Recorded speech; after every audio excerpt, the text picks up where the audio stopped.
समाज में जब धर्म व पाखंड के नाम पर अत्याचार होता है, तब तक कोई ब्रह्मज्ञानी अवतारी मनुष्य रूप में प्रत्येक युग में जन्म लेता है।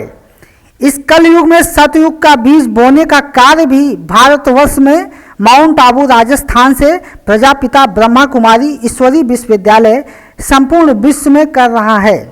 उत्तर प्रदेश की राजधानी लखनऊ में 9 से 13 फरवरी तक विश्वविख्यात ब्रह्मचारिणी राजयोगिनी उषा दीदी ने गीता के ज्ञान को तार्किक अंदाज में व्यक्त किया। उन्होंने प्रवचन में भक्तों को बताया कि मैं और मेरे शरीर में अंतर है। यह मानव को बंधनों से मुक्त नहीं होने देता है।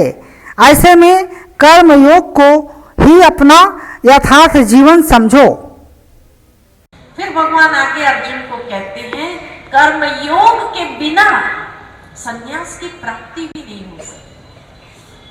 यथार्थ कर्म योग जहां है, जहां आत्म शुद्धिकरण के लिए उन साधनों का भी प्रयोग किया जा रहा है, संन्यास की प्राप्ति नहीं हो सकती। जो योग युक्त पवित्र आत्मा है और सर्व प्राणियों में आत्मा को देखते हुए उसका मन वश में होता है, ऐसे जितेंद्रिय सर्व कर्मेंद्रिय द्वारा कर्म करते हुए भी स्वयं को उससे भिन्न समझता है। मैं और मेरे शरीर में अंतर है। मैं हाथ नहीं हूं, मैं मुख नहीं हूं, मैं मुख के द्वारा बोलने वाली शक्ति तेज चलते हैं। नदी किनारे आश्रम था, दोनों गुरु और शिष्य नदी किनारे किनारे चलते गए। गुरुजी बहुत अच्छी अच्छी बातें सुनाने लगे, इतनी अच्छी अच्छी बातें सुना रहे थे, वो व्यक्ति बड़ा खुश होने लगा, बड़ा खुश हो रहा था। गुरुजी बड़ी अच्छी बातें सुना रहे हो, बहुत अच्छी बातें सुना रहे हो आप, बड़ा आनंद आ रहा।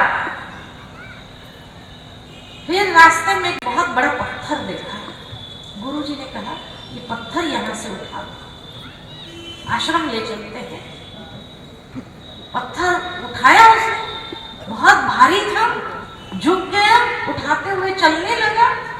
गुरुजी अच्छी अच्छी बातें सुना रहा था, ना आनंद आ रहा। का क्यों? का पत्थर बहुत भारी है ना, इसका आश्रम में क्या काम है? गुरुजी अच्छा भारी है, फेंक दो। फेंक दिया, हल्का हो गया। फिर गुरुजी के साथ चलने लगा। गुरुजी अच्छी अच्छी बातें, बड़ा आनंद आ रहा है गुरुजी, बड़ा आनंद आ रहा है।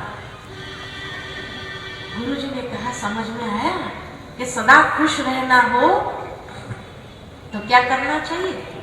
सदा खुश रहना है तो मन को भी हल्का, जिस तरह से एक भारी बोझ। 5 दिवसीय इस कार्यक्रम के आखिरी दिन उषा दीदी ने बताया कि परमात्मा काल की दृष्टि से अनादि, अविनाशी व अनंत है। वही आए हुए अन्य ब्रह्मा कुमारी व कुमार भाइयों के द्वारा धार्मिक पुस्तकों का स्टॉल भी लगा था, जिसमें गीता ज्ञान के लिए तरह तरह की किताबें, साहित्य मौजूद थी। दिवसीय इस कार्यक्रम में यहाँ पर दूर दूर से यहाँ पर कुछ भक्त भी आए हैं, इस संस्था के लोग भी हैं। आइए मैं जानता हूँ संस्था के लोगों से इस ज्ञान के बारे में, गीता के ज्ञान के बारे में ये लोग क्या बताते हैं और जनता में गीता के ज्ञान को किस तरह से प्रसारित हो रहा है, और इन लोगों का भी कुछ उत्तरदायित्व बनता है संस्था के नाते। तो मैं पूछता हूँ एक बहन जी,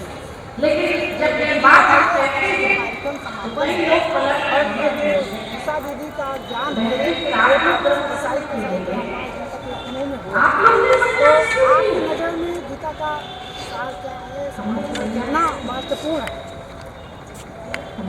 समाज में महत्वपूर्ण है, सभी इस विषय को मानते हैं और जानते हैं, लेकिन हमारे यहाँ जो है गीता सुनाई जा रही है, एक आध्यात्मिक रहस्य है। अभी तक हम ऐसा नहीं जानते थे कि ये गीता का रहस्य जो है भगवान श्री कृष्ण ने सुनाया है, लेकिन हमारी संस्था में सिद्ध किया गया है कि ये गीता का रहस्य जो है स्वयं परम पिता परमात्मा कलयुग के अंत में अवतरित होकर के संकट कलयुग का अंत और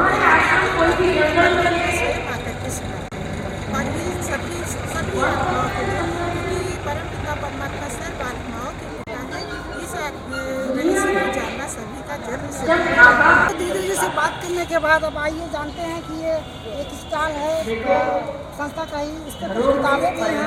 श्रीमद् भगवद गीता का सत्यसार जीवन के बारे में कुछ अच्छी बातों का वर्णन है, कैसे मनुष्य अपने जीवन को एक अच्छा मानव बन सके। इसके लिए सच्चा योगी जीवन है, तनाव मुक्त जीवन, तरह तरह की किताबें हैं।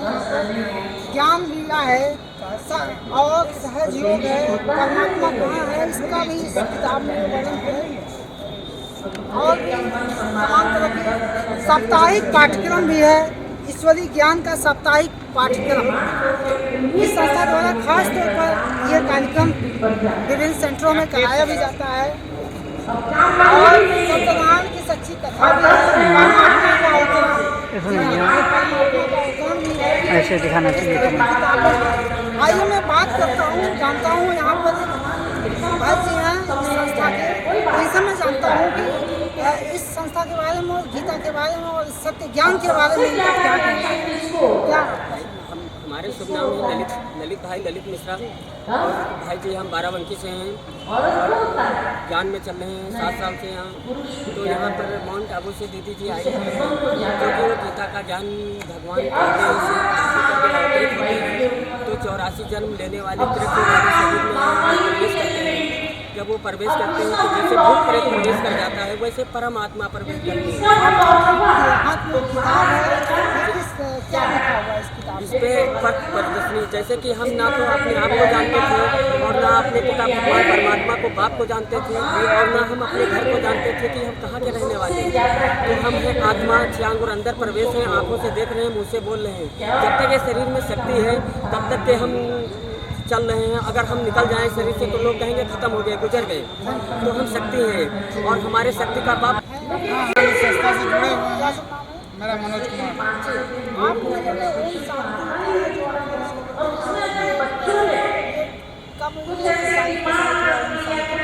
ये ओम शांति का एक्चुअली भक्ति मार्ग में ओम का मतलब भगवान मान लेते हैं, लेकिन ओम का मतलब होता है आत्मा। ओम शांति में मैं आत्मा शांत स्वरूप हूँ, शांति के सागर की संतान हूँ और शांति धाम की रहने वाली हूँ।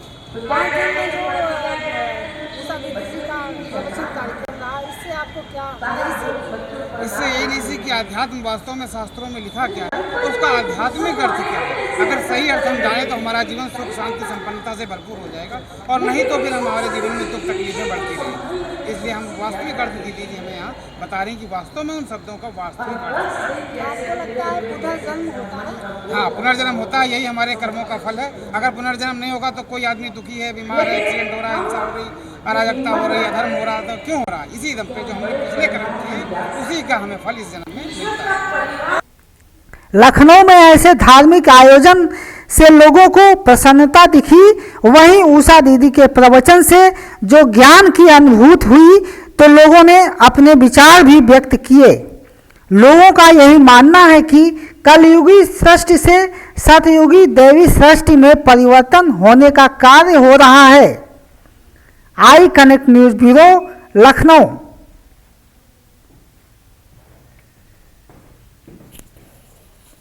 प्रजापिता ब्रह्मा कुमारी ईश्वरी विश्वविद्यालय द्वारा लखनऊ के रामलीला मैदान में एक बृहद कार्यक्रम आयोजन किया है, ओम शांति ओम। इस तरह का ये एक टाइटल है। इसको लेके सभी भाई बहन यहाँ पर उषा दीदी का प्रवचन सुने। आइए मैं जानता हूँ कि कुछ भक्त हैं इस संस्था के बारे में, उनकी क्या राय है और धार्मिक स्तर पर क्या सोच है। जी क्या नाम? देखिए, मेरा नाम आलोक चंद्रा है। देखिए, प्रजापिता ब्रह्मा कुमारी ईश्वरी विश्वविद्यालय द्वारा जो कार्यक्रम आयोजन किया गया है, ये बहुत ही एक ज्ञान है इस कार्यक्रम में। और इसमें एक संसार का जो सत्यता है और जैसे कि कैसे व्यक्ति अपने बीच ही कई समस्याओं का समाधान होते हुए भी नहीं खोज पाता है, लेकिन वो इस कार्यक्रम में आने से उसको पता चलेगा कि कैसे वो तनाव मुक्त रह सकता है और कैसे वो सामाजिक संसार की समस्याओं से छुटकारा पा सकता है और उन समस्याओं का हल वो ढूंढ सकता है। और बहुत ही अच्छा आध्यात्मिक कार्यक्रम प्रजापिता ब्रह्मा कुमारी ईश्वरी विश्वविद्यालय द्वारा आयोजित किया गया है, जिसमें जितने भी लोग आते हैं और आ रहे हैं उन सभी के लिए एक ये नई दिशा प्रदान करता है। और मैं सभी से ये कहना चाहूँगा कि अधिक से अधिक संख्या में आएँ और अपने समाज में की बुराइयों से लड़ने की शक्ति और अपनी समस्याओं से एक समाधान पाने की ओर, दिशा की ओर एक कदम बढ़ाएं। धन्यवाद। जैसा कि आप देख रहे हैं, बैकग्राउंड में देख रहे हैं, यह सतयुग, कलयुग, त्रेता युग। जी हाँ, मनुष्य हर युग में अवतरित होता है, उसके चेहरे चाहे जो हो। आप कहाँ से आए हैं? मैचिंग होनी चाहिए, सेंटर की मैचिंग होना चाहिए, ये भी मैचिंग होना चाहिए, वो भी मैचिंग, सारा मैचिंग से कितना टाइम जाता है। विश्वविद्यालय और मैचिंग तो मैचिंग, लेकिन उसके बाद भी मोदी में कितना टाइम जाता है। लखनऊ से जुड़े हैं, कब से जुड़े हुए? हमारा सारा टाइम बच गया है, सारा टाइम ही बच गया है। हम सभी को जाते हमारे पास बहुत टाइम है। उसका कारण हमारे पति को सफेद देश इतना पसंद है, और सफेद देश शालीनता, आप माउंट आबू शालीनता है इसके अंदर। वहाँ कैसा नजारा होता है, क्या वहाँ पर ज्ञान प्राप्त होता है? करके जाता है तो वहाँ पे अलौकिक शांति जैसे अलग ही दुनिया शांति पर जैसे आगे जाता है, वहाँ पर अपने आप में शांति और सुकून महसूस करता है, जिससे वो सभी प्रकार के तनाव और चिंताओं से मुक्त हो जाता है, जिसको आज मानव को इसको आज बहुत ज़रूरत है। इसलिए माउंट आबू जाकर वहाँ की शांति और वहाँ के वातावरण को महसूस करना चाहिए। वास्तव में जो आप माउंट आबू जाकर उस स्वर्ग को देख सकते हैं और अपने आप को शांति।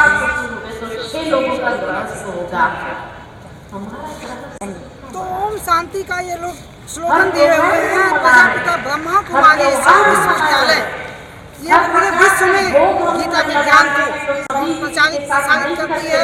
उषा दीदी के सफल नेतृत्व में प्रवचन भी होता है।